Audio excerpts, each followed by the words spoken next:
So the title of this lesson is Jesus, the Light of the World. So the memory verse says, Then spake Jesus again unto them, saying, I am the light of the world. He that followeth me shall not walk in darkness, but shall have the light of life. And in the note it says, As the moon and the stars of our solar system shine by the reflected light of the sun, so, as far as their teaching is true, do the world's great thinkers reflect the rays of the sun of righteousness. Every gleam of thought, every flash of the intellect is from the light of the world. So, as we look in our world today, there's so much darkness, and throughout history, since the beginning.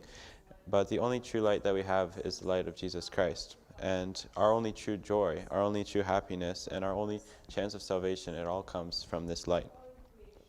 So let's move to Sunday, recalling creation.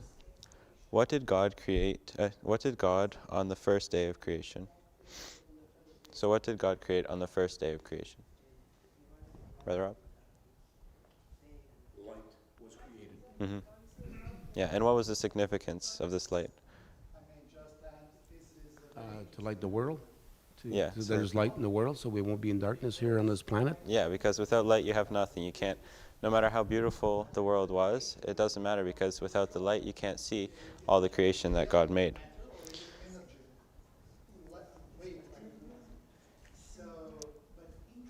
Yeah.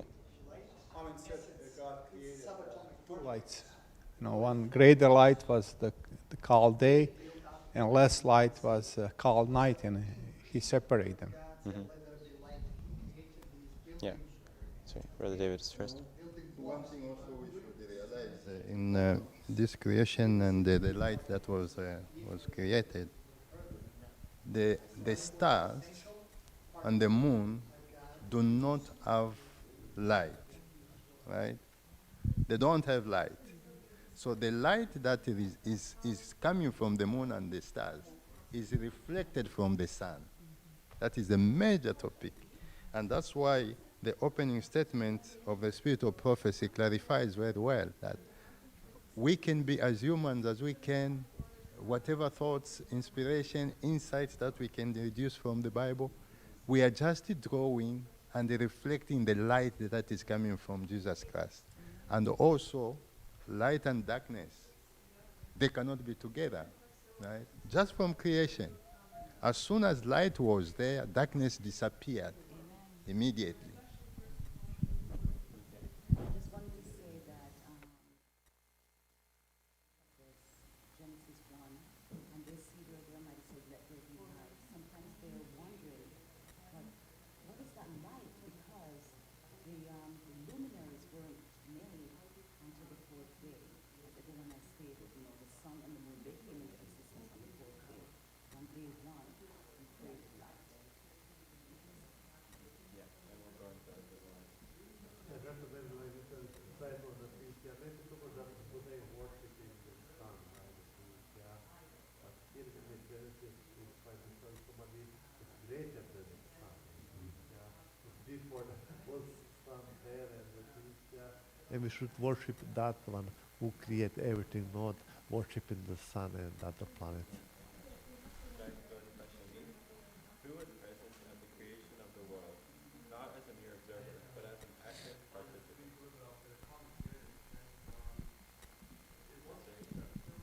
As we read the Bible verses, we can see that God Himself was present because He was the Creator. And in Colossians says that for by Him were all things created that are in heaven and that are in earth, visible and invisible, whether they be thrones or dominions or principalities or powers. All things were created by Him and for Him. So we can see that God was there from the beginning. And I assume that He was that light who shone on the earth and everywhere, as we can see later. Yes, as we go down in Genesis, God said, let us. If there is one personality, the word us cannot be used, right? Let us make man in our own image. So we see the presence of Jesus right from the beginning, which is also confirmed when you read John chapter 1, verse 1. They are telling us, in the beginning was God, right? So, in the beginning was the Word, and the Word was with God, and the Word was God. So we are seeing two personalities, even more than that, in the same statement. And Colossians now come and finish the whole part of it, that there is nothing that would have been created without Jesus' presence. Right? And then the spirit of prophecy mentioned Jesus. So Jesus was there. And because Jesus was there, he is a creator. Jesus is God. That's why we need to worship him. Mention over there, and the Spirit of God moved upon the face of the waters. So it's very important, if God just created the man and don't breathe his spirit unto him, he will be just a big pile of dust, things. Yeah, so it's very important that people, when you're looking for another planet, they're looking also where is the water, that's what's supposed to be light. But no, there is the Spirit of God, there is a life, and things. Yeah, it's very important what we mention over there, things. Yeah, so it's, for here all things are created that are in heaven and in earth, visible and invisible. It's very important that things, yeah, that we understand those things. Yeah, exactly. And it's also in all of creation, the character of God was reflected in every bit of nature and everything throughout this creation. If there's nothing else, we can go to Monday. Light in the desert. How were the children of Israel guided in the desert? So that's just the first part. So what was it that was guiding them? Deda? Yes, he was pillar of cloud at night and pillar of cloud in the daylight from the scorching of the sun to protect them. Pillar of fire by night so they can see where they're going. It's amazing. We have beautiful song in Cyber creation, Stuba od oblaka, Stuba od ognia. I'm going to translate that one of these days. We're going to sing it as a congregation. Amazing. We have amazing poetry in the Reform movement, like no other church has. Yeah. Could I just read the second part? It says, explain the presence enshrouded in the pillar of cloud and in the pillar of fire. Brother David? I just want us to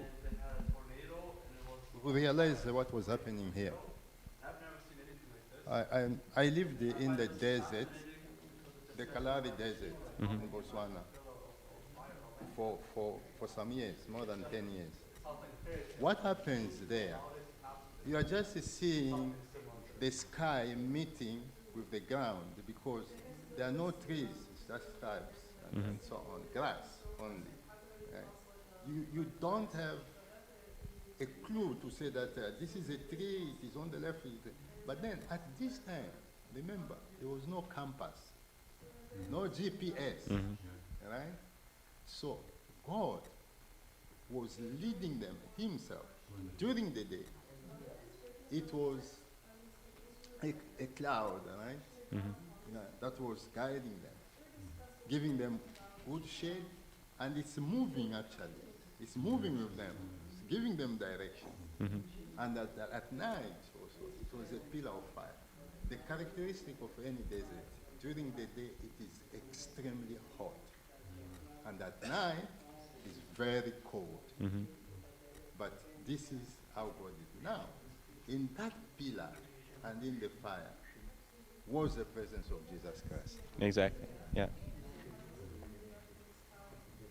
Yeah. So in that pillar, it was the manifestation of God to His people, and it was also to show that God was with them, and He was there to protect them and lead them and guide them, and that was a big thing for the Israelites. Yes.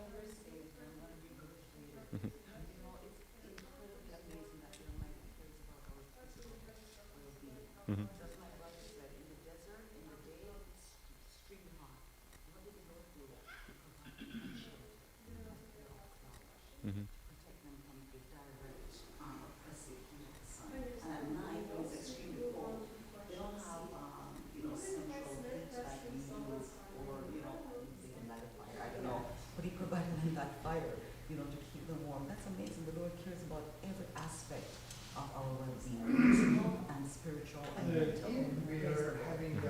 very much.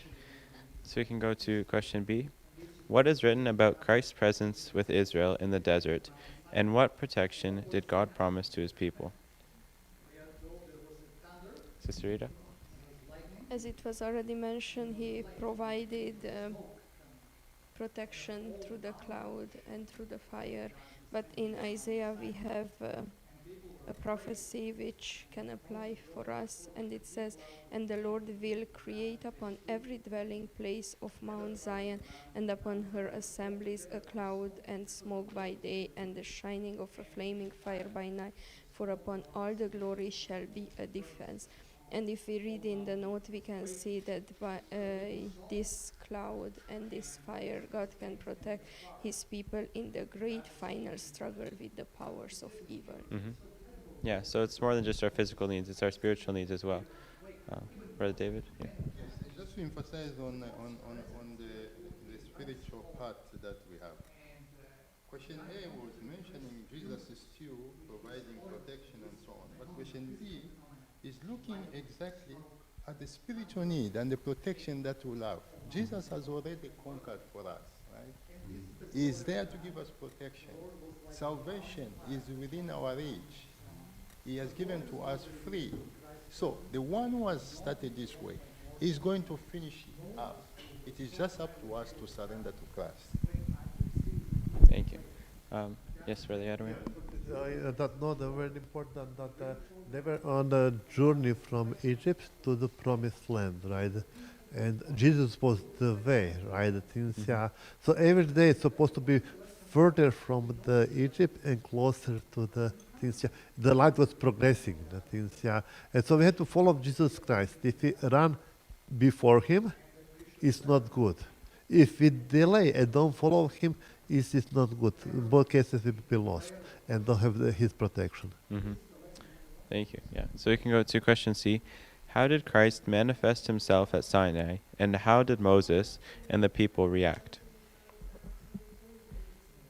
Dada? Yes, Christ appeared in a burning bush that did not consume. Wasn't it? At Mount Sinai with the... Oh, with the cloud. Yeah. Yeah. No, sorry. Daddy. Yeah, he manifested in the mountains with thunder and lightning, and all place was shaking, and with loud voice, and people got scared. And Moses brought people out to meet the Lord, but they got scared. And they sent to Moses and said, let God speak to you, and you speak to us. Sister Rita? And it's mentioned that even Moses said, "I exceedingly fear and quake." Even he was impressed by the presence of the Lord. And we can see that the same thing will happen on his second coming. The same, it's mentioned that there are gonna be earthquakes, there are gonna be a loud noise like the trumpets when he's coming. And in the notice says, "The glory of the Lord was like devouring fire on the top of a mountain, in the sight of the assembled multitude.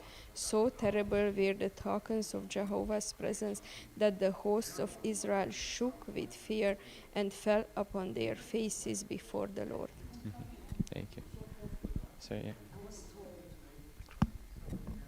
told and I actually watched a documentary that on Mount Sinai, when the Father and the Son descended on there, even today you could see the result of that, because that part is black from the fire.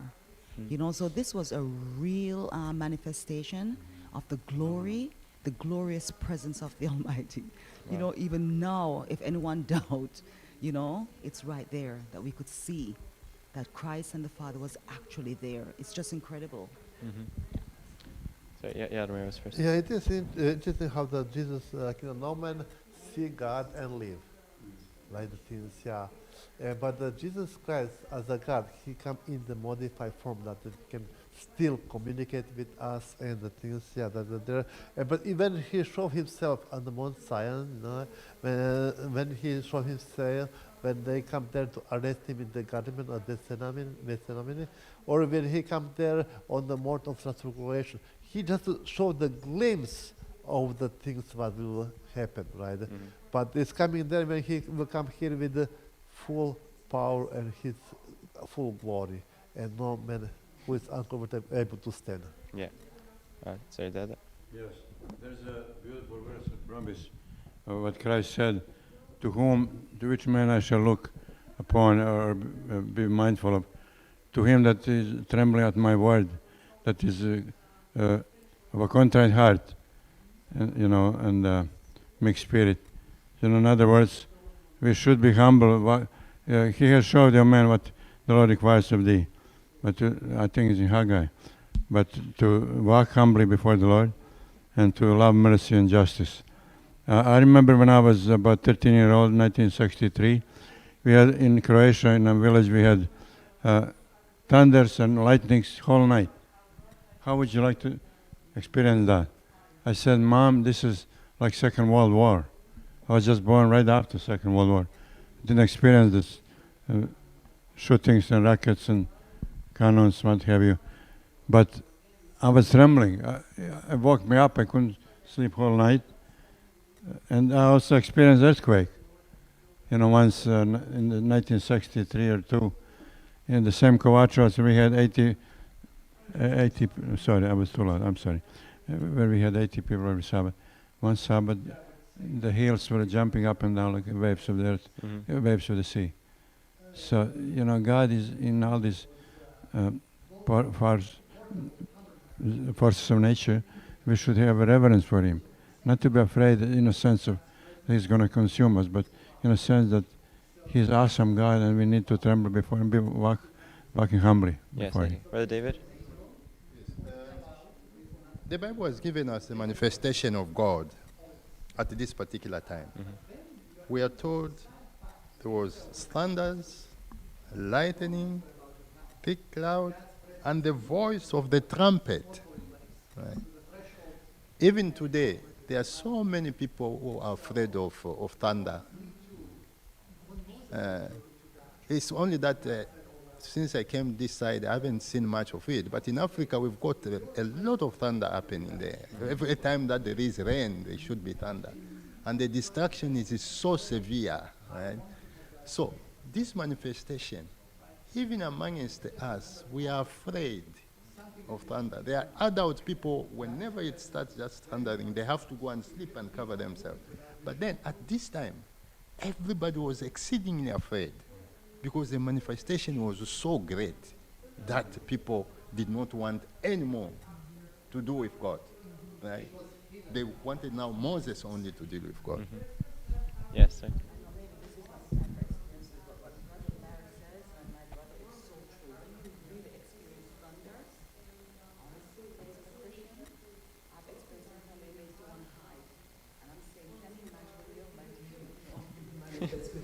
How are all these great men, people think that, they're great. They'll be brought down to nothing. They'll realize their nothingness, in the presence of the Almighty. So I thank the Almighty that He's given us experiences of thunder, so we can have a little bit of a little glimpse of how powerful He is. Yeah. Inspires a reverence, deep reverence. And also in this exact instance, I was reading in Patriarchs and Prophets, and it's also speaking about a spiritual side to this, because the Israelites, they had all these years in slavery where they slowly lost their connection with God. And now when they were brought in front of God and they realized how sinful they are and how the penalty for sin is death, and they knew that they deserved to die, that's when they became scared, because they realized how great this God is and all these things that they're seeing, and they realized how small they were. And this was the whole point of this, for God to show that they were in need of a Savior. So we can go now to Tuesday, and we're a little bit behind, so if we can go a bit faster. Light in the dwelling of God. How did Christ manifest His presence in the tabernacle? So after this experience, now next came the tabernacle. Brother David? Yes, the tabernacle, the glory of God was manifestation of in the form of a cloud, right? This is what happened. Yeah. Sister Rita? Just wanted to mention from the note, it says here that in the tabernacle, the presence of God was from between the cherubim. God made known his will, and it says divine messages were sometimes communicated to the high priest by a voice from the cloud. Sometimes a light fell upon the angel at the right to signify approval or acceptance, or a shadow or cloud rested upon the one at the left to reveal disapproval or rejection. So even after the tabernacle, even after he appeared and accepted the tabernacle, he was always with them.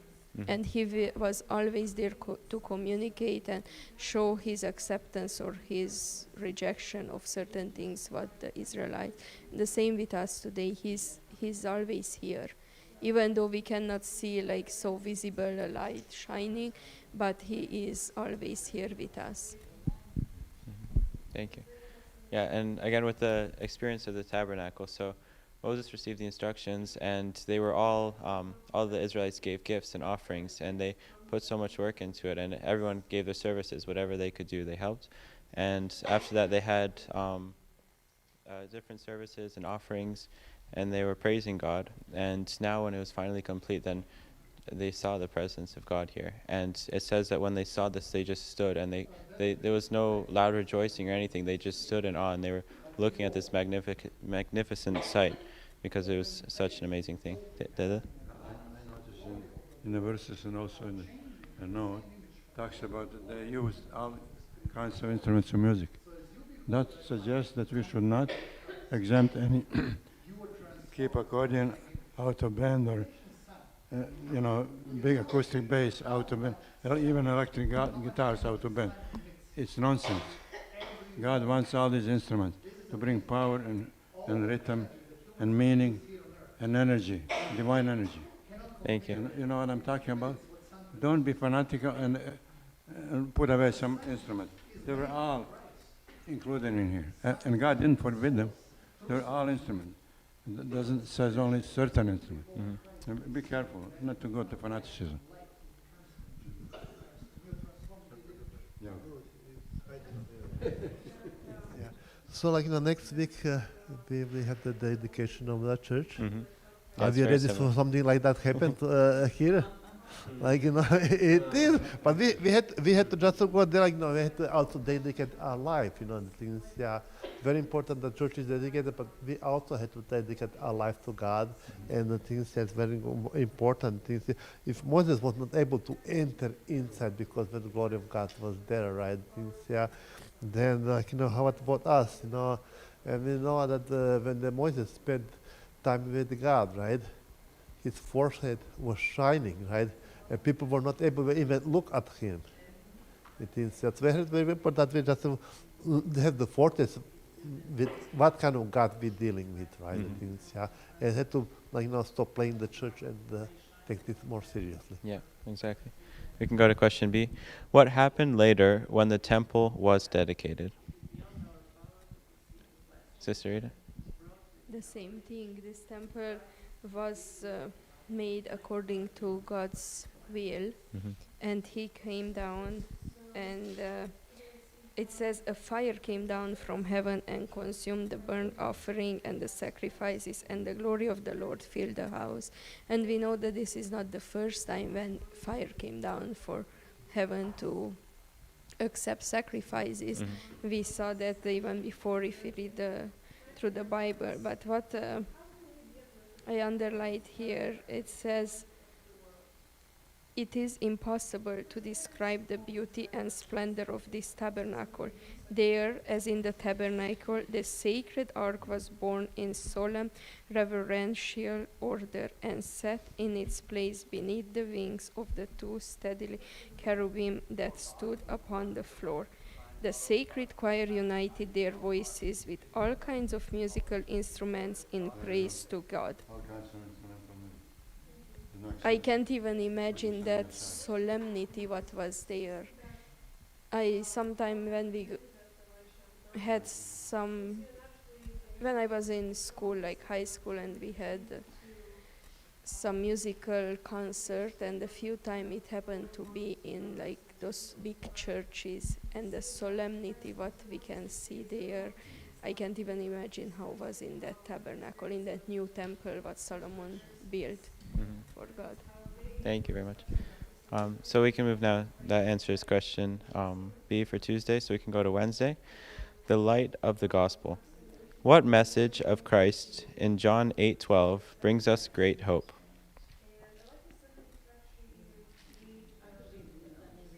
Yeah. The note is very good at answering that question. It says it was not the scholarly theologians who had an understanding of this truth and engaged in its proclamation. Had these been faithful watchmen, diligently and prayerfully searching the scriptures, they would have known the time of night, and the prophecies would have opened to them the events about to take place. But they did not occupy this position, and the message was given to humbler men. Those who turn away from the light which God has given, or who neglect to seek it when it is within their reach, are left in darkness. Great Controversy, page 312. Thank you very much. Brother David? And this point is very important for us to consider. When you are exposed to light for a long time without using that light, you become blind. It has been experienced. You can be put in a room. That is why we have a sleep. We should have part of that darkness.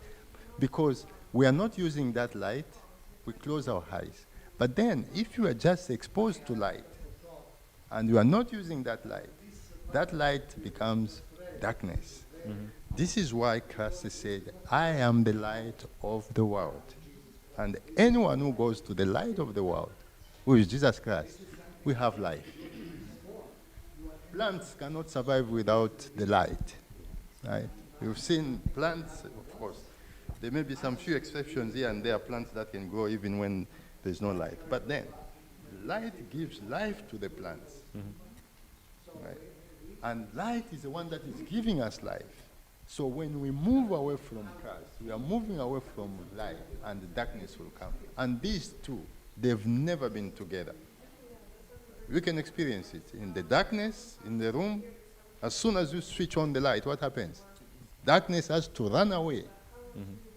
And then when you remove the light, darkness comes immediately at a very high supersonic speed.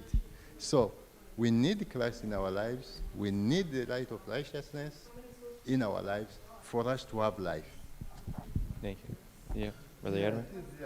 It is very important that we understand those words because, it's kind of very uncomfortable when you have to walk in the darkness, right? The things can stumble, somebody can attack us, and it's very unsafe, right? Things, but they have physical darkness, but you have spiritual darkness, which represent doubt, uncertainty, and fear, which is also horrible as the things. So when we walk, we're following Jesus, right? Who is the light. We will not walk in the darkness. And the Bible say the gross darkness will cover the earth and the people, and we're living in this time. So very important that make sure that we follow Jesus Christ, otherwise we will not make it. Yeah, thank you. So I'm going to go to Thursday's lesson now. Shining, I know it, we're short with time. Shining in our hearts. How can we be uplifted by Paul's inspiring reference to the light of the world? Brother David? We tackled it. Christ is the light of the world. It is up to us now to reflect that light. Just like the star and the moon do not produce their own light, us also, we have to reflect the light of Christ. Then we reflect it to others. It's time for us to arise and let our light shine. Thank you. So with this, we'll come to the end of this lesson. Thank you all for your participation.